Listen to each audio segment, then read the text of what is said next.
caros amigos, bem-vindos ao Hoje na Segunda Guerra Mundial. Neste vídeo falaremos sobre o dia em que Churchill e Stalin decidiram invadir juntos o Irã. Em tempos ancestrais, a Pérsia foi um dos maiores e mais poderosos impérios do mundo, com um território que ia desde o rio Indo, na atual Índia, passando pelo Mar Cáspio e chegando ao Mediterrâneo, dominando regiões que hoje correspondem ao Egito, Israel, Síria, Turquia e partes da Grécia.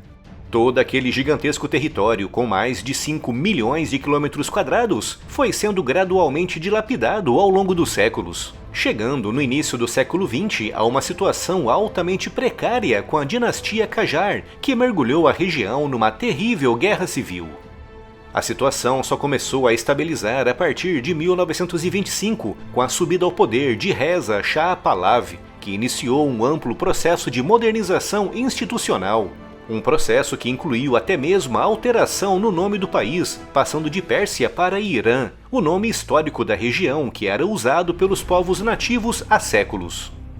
Sob o seu governo, o Irã foi unificado e pacificado, integrando-se na comunidade internacional graças às suas amplas reservas de petróleo exploradas em conjunto com o Reino Unido. Em 1940, com a Alemanha invadindo e ocupando a França, a Bélgica e a Noruega, os britânicos estavam sozinhos na guerra, com as 8 milhões de toneladas anuais de petróleo refinado no Irã, representando uma das mais importantes fontes de combustível para o Reino Unido. No entanto, desde os anos 30, que o Irã estava tentando se afastar cada vez mais do Reino Unido, com aquele país temendo se transformar num território vassalo como a Índia, levando o Shah Pahlavi a se aproximar de outras potências da época, com destaque para a Alemanha, com os alemães representando em 1940 a segunda maior comunidade estrangeira europeia no Irã, atrás apenas dos britânicos. Essa situação incomodava profundamente o Reino Unido, que temia que o Irã, mesmo tendo anunciado a sua neutralidade, pudesse se aliar com a Alemanha no futuro. Em junho de 1941, com a invasão alemã da União Soviética, Stalin transformou-se de aliado de Hitler em aliado do Reino Unido praticamente da noite para o dia, com a União Soviética, que fazia fronteira com o Irã, se unindo ao Reino Unido numa forte campanha para obrigar o Irã a se afastar da Alemanha. Essa pressão dos soviéticos e dos britânicos foi muito mal recebida no Irã, levando a vários protestos anti-britânicos em Teherã, que foram interpretados por Londres como protestos pró-alemães.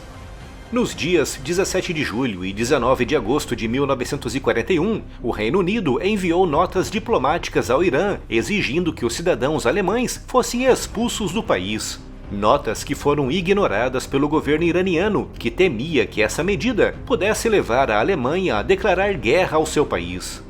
Em agosto de 1941, os Estados Unidos e o Reino Unido começaram a entregar suprimentos para os soviéticos por meio de comboios navais com destino a Arkhangel, no norte da Rússia. No entanto, a forte presença de U-boats alemães no Mar do Norte tornava essa missão muito perigosa, com a alternativa sendo a ferrovia Transiraniana, que começava no Golfo Pérsico e ia até a fronteira com a União Soviética. Através daquela ferrovia, os Estados Unidos e o Reino Unido poderiam entregar suprimentos para a União Soviética através de uma rota mais livre de U-boats.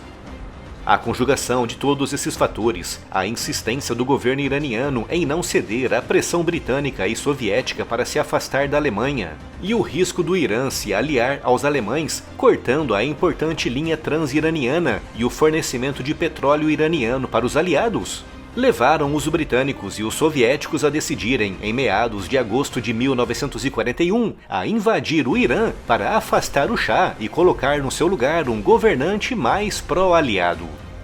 A invasão, no dia 25 de agosto, apanhou o Irã de surpresa, com ataques a partir de 4 frentes, com os soviéticos atacando a partir do norte e os britânicos a partir do Iraque, da Índia e do Kuwait. Apesar das recentes modernizações e de contar com um exército de 200 mil homens, o Irã não podia contar com apoio aéreo moderno. Além disso, muitos comandantes iranianos simpatizavam com os britânicos, levando a sabotagens internas que desmoralizavam ainda mais as tropas. Apesar de uma defesa heróica em alguns setores da frente, 4 dias após o início da invasão, o exército iraniano colapsou, com a vitória completa tendo sido alcançada no dia 31 de agosto. Mas apesar da derrota militar, o Shah manteve uma postura de contestação, chegando a demitir o seu primeiro-ministro, que era publicamente pró-aliado. Essa postura de confrontação levou os soviéticos a invadirem Teherã no dia 16 de setembro, obrigando o Shah a abdicar do trono no dia seguinte. Com a queda do Shah, os britânicos colocaram no poder o seu filho, Mohammad Reza Pahlavi, na época com apenas 22 anos. Com os britânicos e os soviéticos dividindo o país, com os soviéticos ficando com o norte e os britânicos ficando com o sul, rico em campos de petróleo. Com aquela invasão, os aliados consolidaram o controle da linha transiraniana, através da qual passou quase 35% de toda a ajuda enviada dos Estados Unidos para a União Soviética. Além de acrescentar às reservas britânicas quase 10 milhões de barris anuais de petróleo. As últimas tropas estrangeiras saíram do Irã em maio de 1946, deixando no país um governante quase 100% alinhado com o Ocidente. Uma aliança que acabaria apenas em 1979, quando uma revolução colocou no poder uma teocracia governada por um líder supremo religioso.